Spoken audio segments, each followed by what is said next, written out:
Let's learn how to see seconds on the iPhone clock. If you want to see the seconds on your iPhone clock but don't know how, you don't need to worry anymore.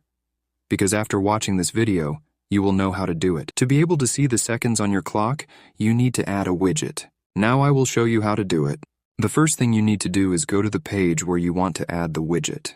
Once you are on that page, press and hold on an empty space until the apps start to shake. When this happens, click on the plus sign in the top left corner of the screen. When you do this, a page will open where you need to scroll down until you find the clock option. Once you find it, click on that option, and a page will open where you will see various clock designs. You need to choose the clock design that has a second hand, which is usually orange.